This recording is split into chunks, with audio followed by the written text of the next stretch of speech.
Bonjour Hugues Hector Zogo. Bonjour Morey Arnaud Agua, bonjour à tous les téléspectateurs. Bonjour également à Moïse Novillon qui est présent sur ce plateau avec nous. Bonjour Moïse Novillon. Bonjour Morey, bonjour à Hugues Hector Zogo, bonjour aux téléspectateurs et auditeurs de Diaspora FM. Alors, vous êtes dans ce studio pour donc le débat de ce matin.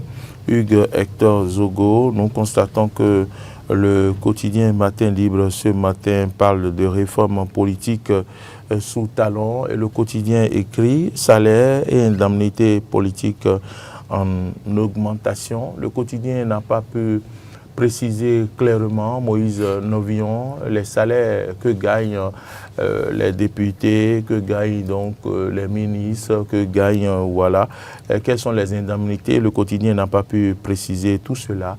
C'est vrai que sous ce régime, en 10 ans, on n'a pas pu véritablement savoir, connaître les salaires que gagnent certaines personnalités de la République, mais on assiste plus aux supputations dans l'opinion publique. Les préfets gagnent 5 millions, les députés gagnent 5 millions, voilà. Il y a eu même des propos qui ont été tenus, que des ministres gagnent 12 millions, 16 millions. Voilà. En fin de mandat du président de la République, voilà Matin Libre qui revient sur cette question de salaire et d'indemnité. Aujourd'hui, on sait la cherté de la vie.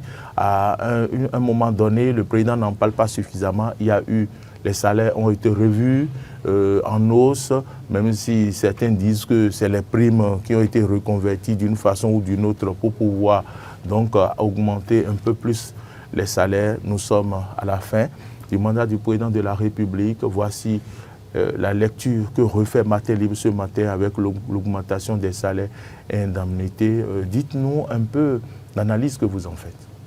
Oui, pour surtout revenir sur ce que nos confrères ont proposé, c'est qu'ils mettent l'accent surtout sur les charges qui ont été alourdies un tout petit peu au plan politique pour le contribuable, pour le budget national. C'est-à-dire que, par exemple, à l'avènement du régime du président Patrice Talon en 2016, il y avait au Parlement 81 députés. Et dès 2019, on est passé à 109 députés avec la discrimination positive qui a consacré de facto 24 sièges aux femmes et donc au moins une femme par circonscription électorale. Et donc de 81 à 109, c'est forcément des charges en plus. Et le quotidien parle également du Sénat en création, par exemple, où l'institution est annoncée pour être constituée de 25 membres au moins. Et donc le confrère également pense que c'est également des charges en plus pour le contribuable pour la République et d'autres également institutions de cette nature-là où effectivement, par exemple, les ministres conseillers également, et le quotidien pense que c'est parce que certains acteurs politiques influents n'ont pas pu se recaser à la fois ou bien dans une institution au gouvernement ou bien à l'Assemblée nationale ou encore dans d'autres structures étatiques que le président de la République s'est vu obligé de les caser de leur donner ces portefeuilles-là pour qu'ils soient des ministres conseillers et donc également nourris et logés aux frais de la République. Et donc effectivement, parler de salaire et d'indemnité, le quotidien n'a pas pu assumer dans la production, dans le fond à proprement parler. Il s'agit des charges qui ont été augmentées. Donc on n'a pas pu effectivement avoir une idée précise sur quels sont les salaires que les acteurs gagnent. Et ça reste quand même, malgré tout ce que nous pouvons dire et reconnaître également en termes de mérite à ce régime, ça reste quand même l'un des points noirs. Il faut avoir le courage de le dire également, que l'on ne puisse pas pouvoir mettre sur les institutions, sur chaque portefeuille, par exemple, quel est clairement et précisément le salaire qui a pu être celui de ces acteurs-là, de ces responsables qui occupent ces fonctions. C'est quand même un peu compliqué, un peu difficile dans un contexte de transparence et de bonne gouvernance également.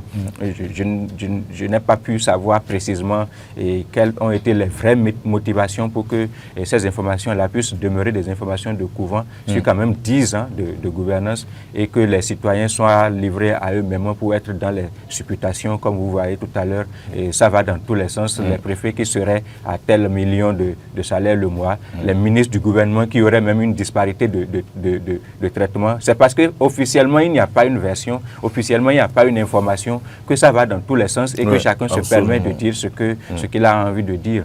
Donc je pense que peut-être le gouvernement peut se rattraper, ce n'est pas encore complètement terminé, complètement tard. Le gouvernement peut peut-être se rattraper en mettant ces informations-là à la disposition du public et en évitant que ça continue comme cela d'aller dans tous les sens. Cela ne fait pas une bonne image. Dans les pratiques, surtout de transparence et de bonne gouvernance, ça fait partie quand même des indices et des éléments qui sont à la disposition du public pour pouvoir apprécier.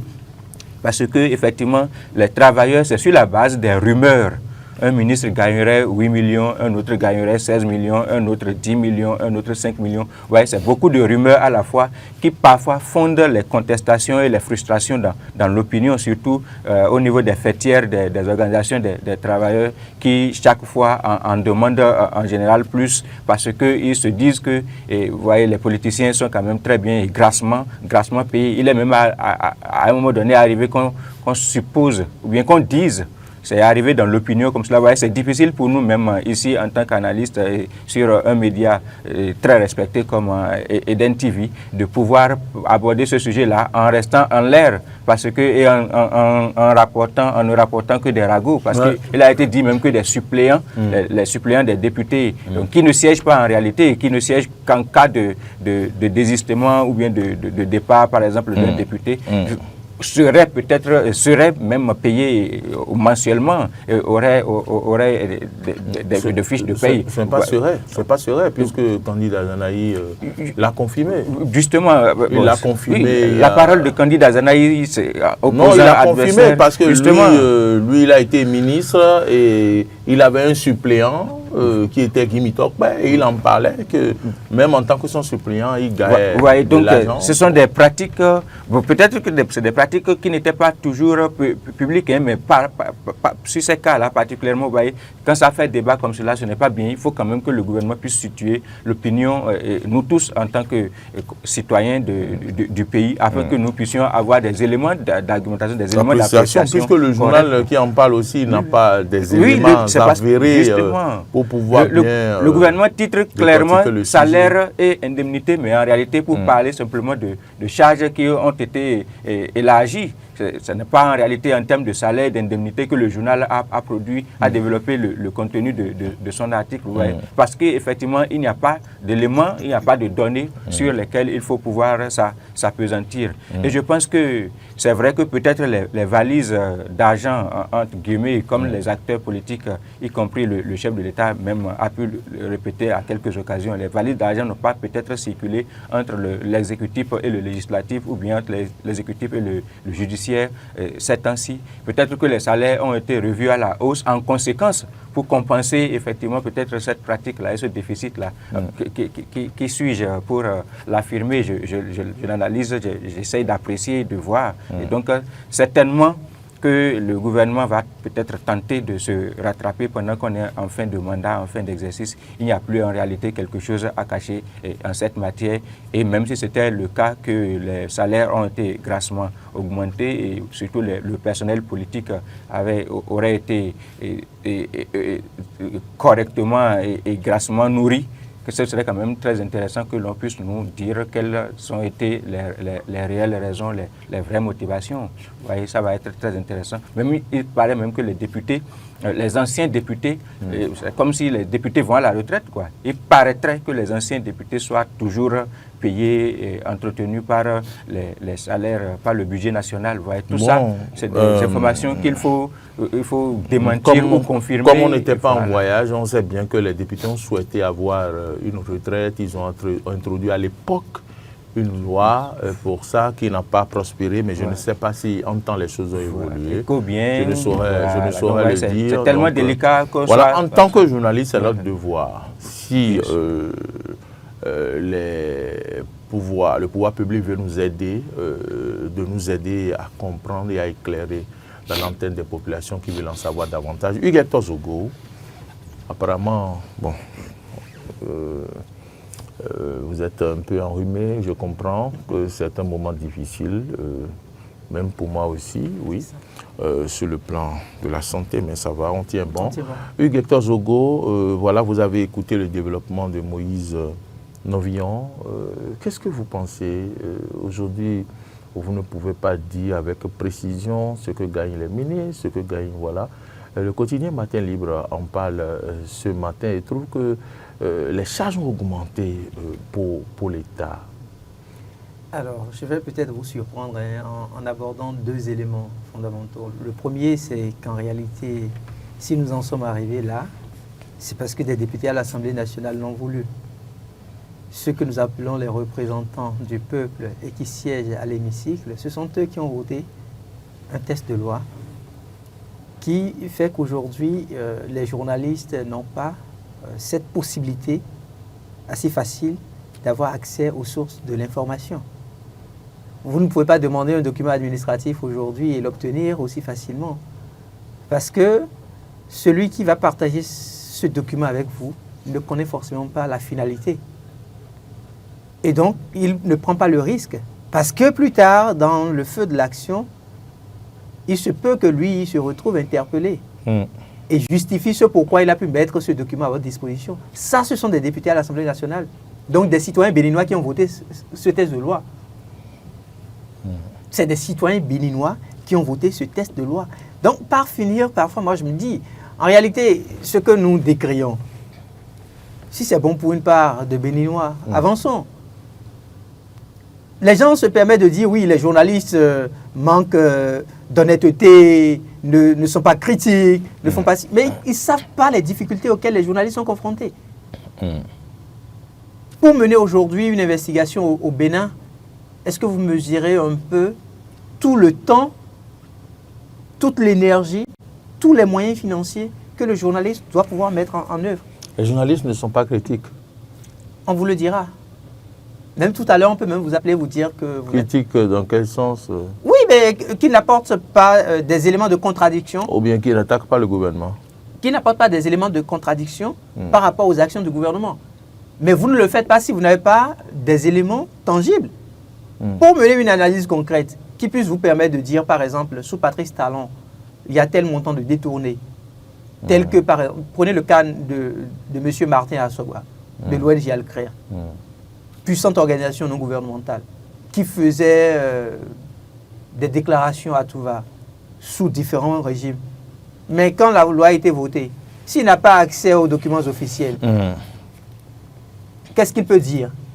Même, oui, c'est ça. Qu'est-ce qu'il peut dire? Même le FONAC également. Même le FONAC aujourd'hui. Le FONAC peut dire... Qui avait fait par le passé un travail remarquable. Remarquable sur le plan de la lutte contre la corruption. Oui. Quelles déclarations peuvent-ils faire s'ils n'ont pas accès à la source? À l'information.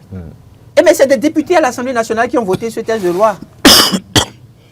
En fait, parfois, on se refuse d'aller à la source pour se dire, mais qu'est-ce qui a conduit à ça?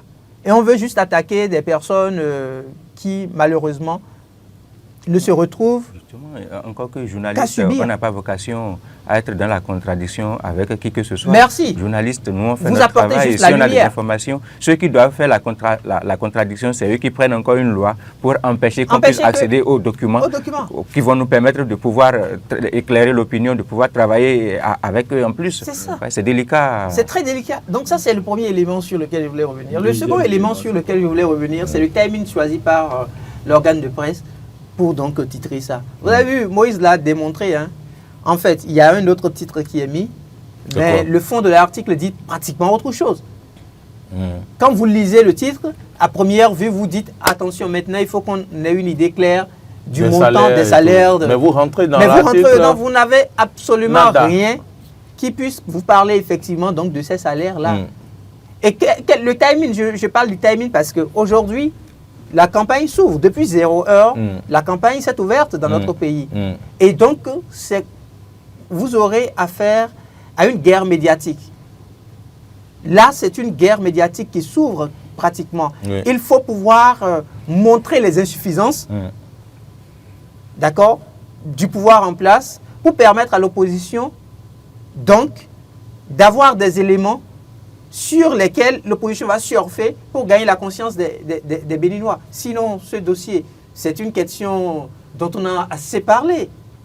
Et au point où, à laquelle on n'a pas eu de solution. À laquelle on n'a pas eu de solution. Au point où, pour certains, bon, écoutez, quand ils partiront, ceux qui viendront nous permettront d'avoir une idée. Ça a souvent été dit. C'est pas évident. Mais, bon, je ne sais pas. On attend de voir. Donc, pour moi, aujourd'hui, c'est un titre qui, en réalité, lance la campagne politique. C'est une occasion pour cet organe-là donc de rentrer en campagne. Et sans aucun doute, vous verrez au niveau de ces organes de presse qui accompagnent aussi le pouvoir en place, vous verrez un certain nombre de choses qui seront dites sur l'opposition. C'est une très bonne guerre de communication politique, on va sûr. Puisque vous parlez de campagne, ce même organe Matin Libre parle de couverture responsable des élections générales de 2026. L'appel de l'ODEM aux professionnels des médias, on sait que l'ODEM, c'est l'Observatoire de la déontologie et de l'éthique dans les médias. Et aujourd'hui, quand même, l'ODEM appelle à une couverture responsable des élections générales. Moïse Novillon, l'ODEM, n'est-ce pas, est dans son rôle? Bien sûr, l'ODEM est dans son rôle, comme tous ceux qui, dans ce sens-là, vont prendre la parole et vont s'exprimer. Je pense qu'on peut même déjà, peut-être, je ne vais pas dévancer les choses, mais je pense que même la Sénat également a pu dire quelque chose dans ce sens. Et même l'une des récentes décisions au niveau de la HAC, de la Haute Autorité de l'Audiovisuel et de la Communication également, c'est toujours dans le sens d'en appeler à la responsabilité des acteurs des médias, et surtout à cause de la sensibilité du contexte et de la sensibilité également des enjeux. Donc, il faut effectivement que les différentes structures qui sont en charge de la régulation ou de contrôle de l'action des journalistes dans les médias puissent s'activer pour effectivement éviter que l'on aille dans les dérives et dans les excès. Et donc, l'ODEM est tout à fait dans son rôle d'attirer l'attention, puisque c'est la structure qui veille à la déontologie, c'est comme ça se dit dans le sigle, et à l'éthique. Et donc, il faut effectivement que les confrères, les acteurs des médias puissent se souvenir de ce qui est dans leur code, de ce qu'ils sont autorisés à faire, de ce qu'ils sont autorisés à dire, et qu'ils se souviennent également de ce qu'il y a une certaine conscience professionnelle qui doit également diriger et gouverner. Hugues faisait allusion tout à l'heure à ce qu'il doit forcément avoir une guerre médiatique, et que c'est de bonne guerre, c'est de bon temps que l'on puisse observer dans cette fenêtre de 14 jours de campagne électorale et une certaine avalanche vers les médias pour pouvoir essayer de se positionner au niveau de la conscience de l'électorat et des électeurs. Et donc, l'ODEM est effectivement dans son rôle et d'attirer, de rappeler, la répétition est pédagogique, donc d'attirer l'attention des acteurs des médias sur ce qu'ils sont autorisés à faire.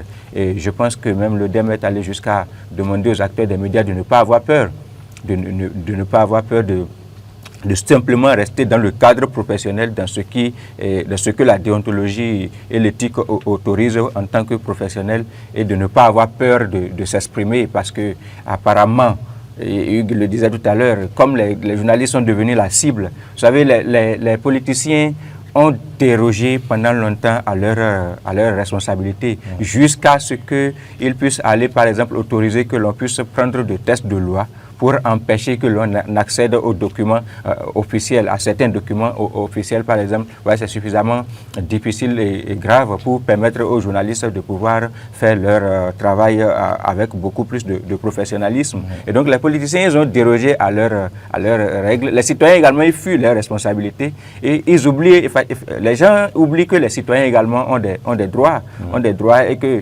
c'est vrai, ils ont des devoirs, mais ils ont également des droits, et qu'ils peuvent s'exprimer. Et ils attendent que les journalistes puissent faire tout le travail que à la fois les acteurs politiques doivent faire, parce que c'est le Parlement quand même qui fait le contrôle de l'action du gouvernement. C'est le Parlement qui est le siège de la critique de l'action du gouvernement, d'abord, avant que les acteurs des médias peut-être n'en fassent le relais, parce que c'est ce que nous on fait.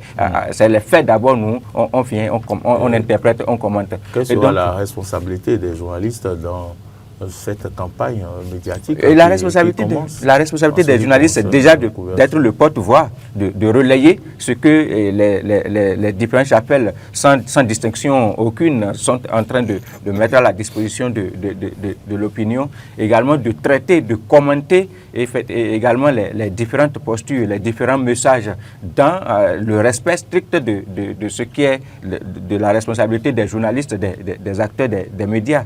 Et donc, les journalistes n'ont pas à faire les faits. Les journalistes n'ont pas à être les vedettes des discussions, des débats. La seule chose que nous, on a à faire, c'est de suivre tout ce qui se mène comme débat sur le terrain au niveau de l'opinion et d'en être les porte-voix, d'en être les relais et surtout de pouvoir peut-être les débattre, les discuter pour que là où il y a des zones d'ombre, là où il y a des points d'ombre, on puisse les comprendre. Les journalistes ne vont pas, par exemple, donner de consignes de vote. Ce n'est pas de notre responsabilité que d'appeler à voter pour X ou pour Y. Mais nous sommes là pour écouter tout le monde. Si Y a envie de se faire entendre et vient vers les acteurs des médias, il est bienvenu. Que ce soit chapelle A ou bien chapelle B, nous, on reçoit tout le monde, on écoute tout le monde et on met ce que tout le monde dit en débat pour que les compatriotes puissent davantage cerner et comprendre le contenu des différents messages. Je pense que c'est d'abord et essentiellement le travail que les acteurs des médias ont à effectuer dans cette circonstance, en cette occasion particulière. Hugues Hector Zogo, un journaliste, peut-il être partisan? Non, il faut dire que c'est une profession qui ne vous permet pas du tout d'afficher votre militantisme politique. Parce que vous vous retrouvez à pouvoir partager l'information. Et quand on part du principe de l'information, des caractéristiques de l'information, il faut que tout cela puisse répondre à un certain nombre d'idéaux. On vous dit que l'information doit être vraie, elle doit être vérifiée. L'information que vous partagez ne doit pas souffrir, je vais dire, d'une crédibilité. On ne doit pas douter de l'information que vous avez partagée. Mais quand vous vous retrouvez dans la posture de partisan, systématiquement, vous prenez parti parce que, vous savez, le cœur est assez sensible. Et donc, vous avez tendance peut-être à partager vos sentiments au cœur de ce que vous voulez livrer. Alors que l'information, c'est un droit constitutionnel. Vous vous retrouvez donc à assumer une mission républicaine. Ce n'est pas pour rien qu'on dit que la presse est le quatrième pouvoir. L'information, c'est un droit constitutionnel pour le citoyen. Et donc le journaliste, en voulant partager l'information, se retrouve dans une posture impartiale. Il ne prend pas position. Maintenant, comme on dit, les faits sont sacrés, mais les commentaires sont libres. Quand il est question de faire des commentaires, libre à lui de faire ses commentaires. Mais quand il s'agit des faits à partager, il faut que ces faits-là soient des faits réels, des faits qu'on puisse être en mesure d'apprécier, de vérifier sans ambiguïté. Maintenant, quand je reviens un peu à la première question que vous avez posée tout à l'heure à Moïse Novillon, par rapport à l'ODEM, je vais dire d'abord bravo à toute l'équipe de l'ODEM aujourd'hui, parce que nous avions connu de par le passé une certaine équipe qui n'a pas pu mettre en valeur la presse béninoise. Aujourd'hui, avec le président Ulrich Arotongi, on voit une sorte de dynamique. On sent toute une équipe engagée à préserver la liberté d'expression. En fait, les compatriotes béninois n'ont peut-être pas, à des moments donnés... Et à rappeler aussi les limites du journaliste. Exactement. Dans l'exercice de sa fonction. De sa profession. Oui, exactement. C'est ce dont je voulais parler. En fait, les compatriotes béninois pensent un instant que le journaliste, tout lui est permis, puisqu'il porte le titre de journaliste. Et ça, c'est en réalité nous-mêmes qui avons travaillé. Nous avons montré à un moment donné à nos compatriotes que, bon, parce que nous sommes des journalistes, nous sommes à la fois le juge, nous sommes le magistrat, nous sommes le policier. Et donc, ce qui ne relève pas de nos prérogatives, on se retrouve devant à pouvoir jouer à ce genre de rôle. On veut juger sur un plateau de télévision, par exemple, alors que vous n'êtes pas juge. Vous apportez juste les faits. Si c'est pour faire des commentaires, les commentaires sont certes libres, mais vous ne venez pas sur un plateau de télévision pour juger X ou pour juger Y. Donc, cette posture dans laquelle on a habitué nos compatriotes, du moment où la loi est allée dans le sens de pouvoir restreindre ou de rendre plus responsable celui qui se permettrait donc de se retrouver dans cette posture-là, et que personne ne veut porter malheureusement cette charge négative, parce que ne voulant pas perdre sa liberté, les compatriotes se disent, mais pourquoi aujourd'hui ils ne sont plus dans cette posture-là? Et donc l'ODEM aujourd'hui en sortant vient rappeler qu'en réalité le journaliste béninois, il n'est pas celui-là qui doit porter des jugements de valeur. Il est là juste pour partager l'information. Et en partageant l'information, il y a aussi des genres journalistiques à partir desquels nous pouvons oser prendre la parole. Il y a l'audace donc du journaliste. Et ça, c'est à partir du genre journalistique. Tout le monde ne peut pas le faire, par exemple. Vous avez, il y a par exemple les chroniques. Quand vous prenez les chroniques, tous les journalistes ne sont pas des chroniqueurs. Parce que quand vous devez vous retrouver à faire de la chronique, c'est que vous prenez d'une manière ou d'une autre position. Vous affichez clairement votre position. Absolument. Et puis, le style utilisé, c'est un style soutenu. Tous les journalistes n'ont pas la possibilité d'utiliser un style soutenu. Donc, chacun essaye de se retrouver par rapport au respect des textes et lois de la République, mais également par rapport à la déontologie de sa profession. Or, le citoyen, il attend énormément du journaliste, comme il attend énormément des gouvernants. Et donc, quand il n'a peut-être pas tout ce qu'il attend aujourd'hui, il se retrouve tout de suite à pouvoir le critiquer. Sur ce plateau, on vous a dit que vous êtes journaliste peureux. Oui, bien sûr. Vous en avez entendu parler? Bien sûr. Alors, journaliste peureux, oui. Voilà, celui qui l'a dit, est-ce que c'est... Il veut que je donne ma poitrine pour que après ils viennent me donner à manger en prison. Quand vous allez... Évidemment. Je vais vous donner un exemple, un exemple très simple pour que vous puissiez mieux cerner ce dont je parle. Aujourd'hui, par exemple, à la Criette, notre confrère Hugues Sosoupé doit se retrouver devant le juge des libertés. D'accord? Ça fait plus de 190 jours qu'il s'est retrouvé en prison. Regardez sur la toile qui lui a tout offert, qu'il a consacré sans doute meilleur journaliste d'investigation de l'Afrique de l'Ouest. Qu'est-ce que cette toile-là lui a offert? Combien de personnes se sont levées pour dire, moi, je mets des moyens à disposition, ne serait-ce que pour lui prendre un avocat? Combien de personnes ont eu la chance de se retrouver à dire, ben, les conditions d'incarcération de ce journaliste-là ne sont pas les bonnes. Et donc, par conséquent, j'organise une conférence de presse pour décrier ce fait. Il n'a vu personne. Et il ne verra personne. Eux, ils sont là seulement pour dire j'ai du mal à vous suivre parce que vous ne critiquez pas bien, parce que vous ne faites pas ci. Le rôle du journaliste, c'est pas ça. Vous vous retrouvez seul. Vous n'avez personne derrière vous. Les personnes que vous aviez, c'est en réalité votre époux si vous êtes un homme, ou votre époux si vous êtes une femme, et vos enfants, ça s'arrête là. Donc, en réalité, les journalistes, le travail que l'ODEM fait aujourd'hui, c'est un rappel à l'ordre.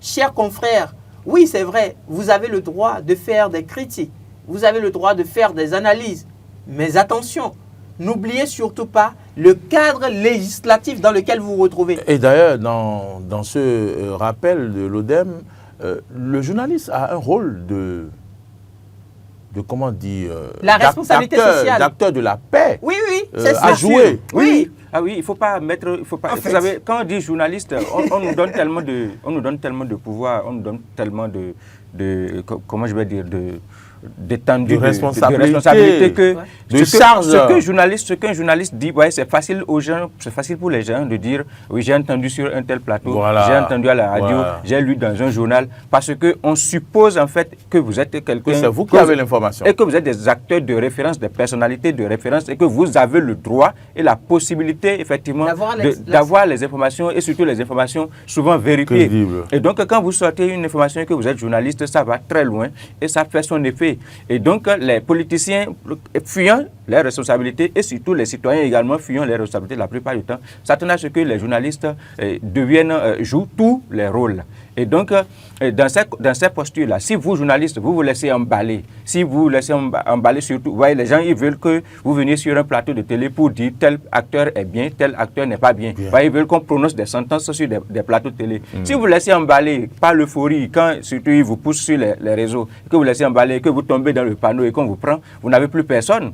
Il n'y a plus personne pour venir assumer avec vous. Donc, en réalité, les citoyens doivent comprendre que chaque corporation, chaque secteur d'activité, chaque métier a des limites, a des règles. Et même les artisans s'organisent pour pouvoir définir des règles et des codes de conduite.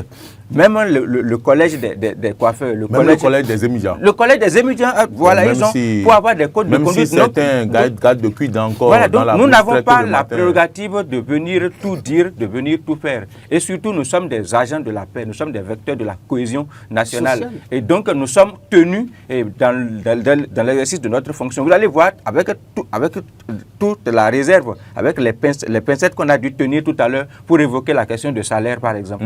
Ouais, on a été obligé, avant même que l'émission ne commence, on a été obligé d'aller rechercher le contenu de l'article pour dire qu'est-ce que les confrères ont dit. Est-ce qu'ils ont pu avoir des éléments de preuve qui puissent justifier le salaire du président de la République, le salaire du ministre, etc. pour pouvoir titrer comme ça.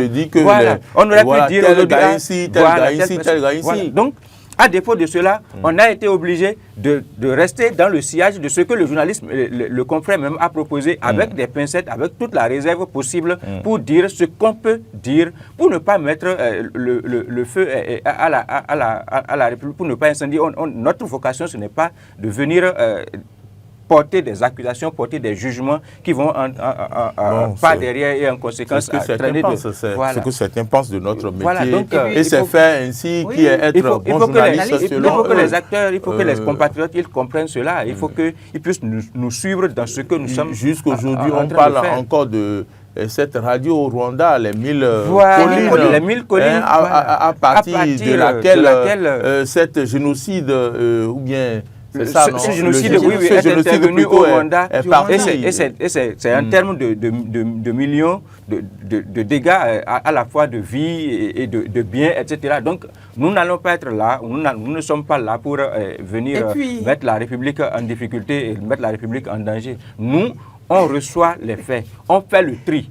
Si on vérifie et qu'on peut en parler, on en parle. Si on ne doit pas en parler, on n'en parle pas. Journaliste en temps de campagne, vecteur de paix, donc vous êtes d'accord pour cela. Et il faut encourager l'ODEM à continuer cette sensibilisation. Parce que le travail qui se fait par l'ODEM aujourd'hui, c'est un travail qui devrait se faire par les institutions de la République. C'est un travail qui mérite même qu'on trouve du financement à l'ODEM pour pouvoir accompagner les organes. Parce que combien de journalistes ont la possibilité de lire au quotidien le code de l'éthique et de déontologie de la presse au Bénin? Combien ont-ils cette possibilité? On est tous emballés par notre quotidien. Et donc, ce qui fait qu'on n'a pas le temps de revenir sur tout le contenu. Mais déjà, avec ce genre d'activité qu'organise l'ODEM aujourd'hui, ça nous permet de mettre du doigt sur l'essentiel. Attention, pendant cette période-ci, des gens seront même appelés à vous offrir des costumes, à vous offrir des cravates, parce qu'ils veulent que vous soyez beau à l'écran. Et après, ils vont vous dire, bon, est-ce que ce ne serait pas bien, Hector, que tu puisses revenir sur tel élément parce que tel acteur... Mais en réalité, c'est un piège. Vous ne le comprenez peut-être pas, mais c'est un piège. Et si vous n'allez pas dans son sens, et vous tenez à respecter ce que vous recommande votre déontologie, si vous tenez à respecter le cadre légal dans lequel vous vous retrouvez dans le pays, pour ne pas vous laisser emporter facilement, mais vous seriez pris comme le mauvais journaliste. Journaliste peureux. Le journaliste peureux. Vous serez pris comme la cible à abattre. Peut-être même que celui-là ne vous dira plus bonjour demain. Parce qu'il dira oui, il faut le laisser, lui, quand on lui met les informations à disposition, il n'a toujours pas le courage d'en parler. Et les acteurs politiques sont très forts en ça. Ils vous appellent, ils vous offrent par exemple un déjeuner. Et au cours du déjeuner, Parce que vous êtes là en train de partager le repas avec lui. Vous savez, on ne partage pas le repas avec n'importe qui. Et donc, quand vous partagez le repas avec lui, il commence par discuter avec vous d'un certain nombre de sujets. Et il glisse l'information la plus sensible. Et puisque vous êtes dans la posture de journaliste, vous cherchez à mieux comprendre. Et vous donne tellement d'éléments. Mais en réalité, quand vous allez reprendre votre bâton de pèlerin de journaliste d'investigation, vous vous rendez compte que c'est rien que des informations fausses qu'il a partagées avec vous. Wow. Oui. Et n'eût été votre retenue, n'eût été le fait que vous vous dites, mais ok, c'est vrai, j'ai eu cette part. Je l'ai écoutée, mais il faut que j'écoute aussi la seconde partie. Parce que au cœur d'une investigation, vous ne pouvez pas écouter une seule partie et devenir et prendre parti en réalité. Non. Il faut forcément écouter les deux parties. Aller de l'autre côté, comprendre ce qui s'est passé et maintenant, après tout ça, faire le croisement d'informations et tirer la conclusion. Bon, malheureusement, certains ne prennent pas le temps pour faire tout ça là, Oui. surtout quand ces hommes-là, les invités, mettent sur la table quelques liasses, voilà, ils sont... L'euphorie commence. L'euphorie commence. On pense qu'on peut Et tirer à boulet rouge. Autre chose, ça arrive souvent sur nos plateaux ici. Vous allez voir les téléspectateurs qui nous appellent ou les auditeurs qui nous appellent et qui vous dira, oui, Hugues Hector Zogo, vous êtes très bon. Si vous ne savez pas faire, ça vous fait tourner la tête. Ça vous fait tourner la tête au point où vous pensez un instant que Moïse n'est pas bon. C'est comme si Moïse, lui, il maîtrise absolument rien. Vous vous prenez pour le meilleur journaliste de la planète. En fait, vous pensez un instant que, bon, en réalité, c'est vous qui détenez la science infuse. Et ça vous monte la tête et puis vous faites la grosse tête. Vous faites la grosse tête. Ouais. Et même vos patrons vous parlent, on vous commande des choses dans la rédaction, par exemple, vous ne voulez plus le faire. Parce vous êtes le meilleur journaliste. Le meilleur journaliste ne fait rien là. Donc, ça pose un problème. C'est la période. La période, elle est très sensible. Et notre code de déontologie le dit, hein, la responsabilité sociale. Les gens pensent un instant que nous ne sommes pas au cœur d'un certain nombre de choses. On a l'information. Mais au nom de la responsabilité sociale. Voilà, il faut préserver la paix à tout prix. Il faut préserver la paix. Au nom de la responsabilité sociale, nous avons le devoir et l'obligation d'avoir de la retenue. Si nous aimons ce pays, nous avons le devoir et l'obligation d'avoir de la retenue. S'il y a des faits... Si on pouvait tout dire sur ce plateau, on va mettre le pays en lambeaux. Alors, élections législatives et communales 2026, on ne peut pas ne pas finir avec ce plateau sans parler de cet appel à une campagne apaisée et responsable. Le président Sakalafi appelle à une campagne apaisée et responsable. Apaisée et responsable. On sait que les moments de campagne sont des moments de fête. Du moins, c'est ce que nous avons, ce à quoi on nous a habitués. Jusque-là, c'est des moments de fête. Qui vous souviennent que avec les camions podium, deux partis politiques pouvaient se rencontrer et se saluer. Et puis, vraiment, voilà. Et j'espère qu'on va encore vivre ces moments de gaieté.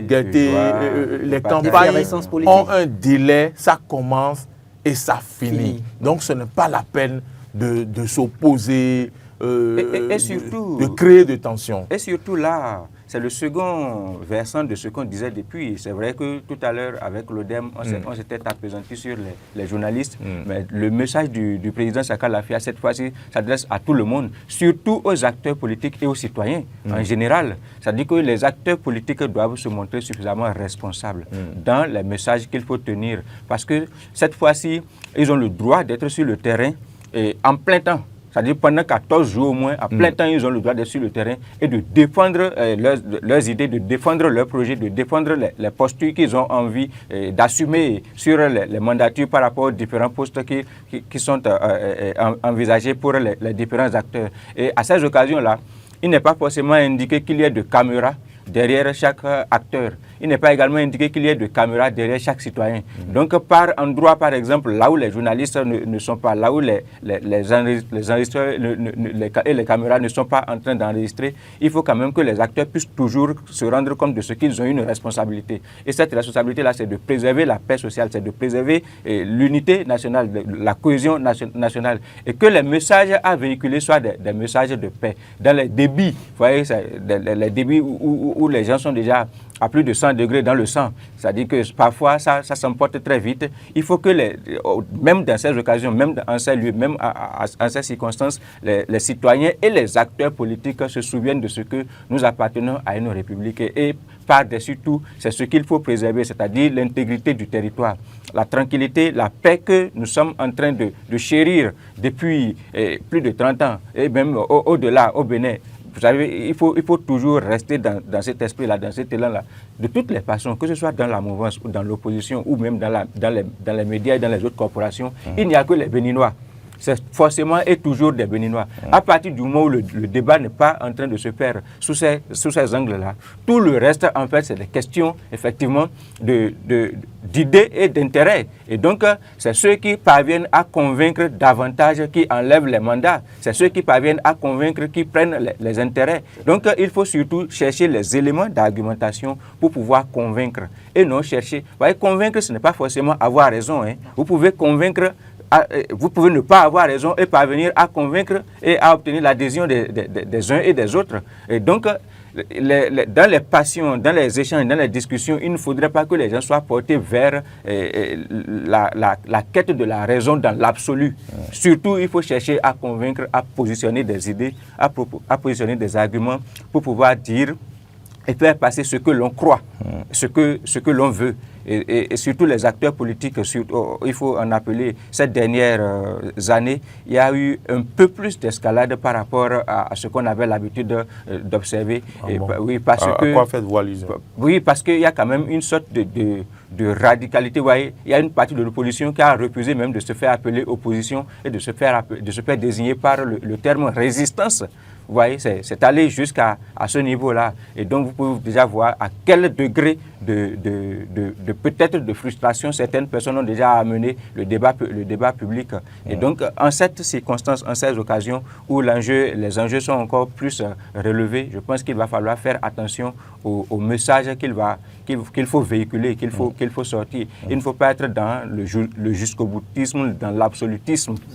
Donc, il faut réussir à comprendre qu'en réalité, sur le terrain des intérêts, sur le terrain des enjeux, et effectivement, c'est forcément quelqu'un qui finit par l'emporter. Et quand quelqu'un finit par l'emporter, et que c'est un frère, c'est un compatriote, on s'en accommode et on avance. C'est ce que je veux. Hugues, je vous donne 3 minutes pour donc vous pencher sur cet appel du président Saka Lafia dans son message pour lancer la campagne électorale. Il appelle à la responsabilité. Ceux qui aujourd'hui se retrouvent être acteurs politiques sont ceux qui vont éduquer notre pays les prochaines années. Donc ceux qui auront la chance donc, de se faire élire, ce sont eux qui vont éduquer notre peuple les prochaines années, parce qu'on aura parmi eux des députés à l'Assemblée nationale, on aura des maires, on aura même le président de la République. Et ce sont eux qui vont travailler à nous permettre de connaître le système éducatif à partir duquel notre pays puisse rayonner. Alors, si ces acteurs-là, a priori, ne portent pas en eux des germes de la paix, quel est le message fondamental qu'ils pourront offrir pour faire développer le pays? On ne développe pas un pays en temps de crise ou en temps de guerre. On ne développe un pays qu'en période de paix. Et donc, ils sont les premiers aujourd'hui à construire dans l'esprit des hommes et des femmes, comme le stipule si bien l'UNESCO, la paix. Ils ont le devoir et l'obligation de véhiculer des messages de paix. Ils ont le devoir et l'obligation de porter des messages de paix et même insister sur le fait que leur environnement, même si ce n'est pas eux-mêmes qui se retrouvent sur certains terrains de campagne, parce que il peut arriver qu'ils ne soient pas forcément à tous les endroits au même moment. Ils ne pourront même pas le faire parce que ils n'ont pas le don de l'ubiquité. Voilà. Et donc, à partir de ce moment-là, l'équipe de campagne, il faut un premier travail avec l'équipe de campagne. Vous serez sur le terrain. Il y aura peut-être de la provocation. Parce que tout ça, c'est des stratégies. On peut vous envoyer l'adversaire politique pour venir vous poser des questions qui fâchent. Imaginez, bien sûr. Imaginez un acteur de la mouvance qui est là et qui fait de la campagne. Et puis, ils voient 2 ou 3 jeunes qui leur posent la question de savoir mais combien gagne le président de la République. A priori, vous allez être fâché. Pourquoi? Vous allez être fâché parce que vous vous dites, Ouais, mais c'est pas le... Vous vous dites, non, Mais en je réalité... ne sais pas. Non, ce n'est pas, je ne sais pas. Oui, mais comment est-ce que vous défendez que vous ne pouvez pas savoir? Pas savoir. Je ne sais pas. Vous voyez, c'est délicat. Oui, quoi. c'est délicat quand vous trouvez comme dans stratégie. certaines postures. Le président ne prend pas son salaire. Ah, Donc attention. on ne connaît pas combien il prend. Et donc, C'est délicat. et donc, quand l'autre qui Il y est, a un président qui qui est ne en prenait fait... pas son salaire, non? Quand c'est votre adversaire politique qui vient Ou et bien qui Moïse. tient ce discours-là, qu'est-ce que vous faites? C'est de ne pas le considérer comme un ennemi. Ne le prenez pas sous l'angle d'ennemi, parce que si vous le prenez sous l'angle d'ennemi, vous allez mal lui parler. Et donc, prenez-le comme un frère. Ah, mon frère, ce que tu dis, c'est pertinent. Et puis, c'est pas ça qui fait l'objet de Mais est-ce cette qu'on peut campagne? remettre ça à plus tard, À puisque plus là, tard. maintenant, on est venu pour la campagne. D'accord. Lui-même, ça va le faire sourire au point où il va se dire, bon, ils ne sont pas animés de mauvaise foi. Nous sommes là pour la campagne. Et donc, il faut que la période soit une période au cours de laquelle on puisse nourrir vraiment des messages de paix. C'est très important pour notre nation, parce qu'au-delà de tout, comme Moïse l'a dit tout à l'heure, hein, ceux qui vont gouverner le pays, même si ce n'est pas nous, ce ne sont que des Béninois qui seront élus. Merci à vous, Hugues Hector Zogo. Merci pardon, à vous. Moïse Novion, pour tout ce que vous avez apporté. On a parcouru 3 thèmes rapidement et vous avez donc pu apporter vos analyses par rapport à ces sujets-là.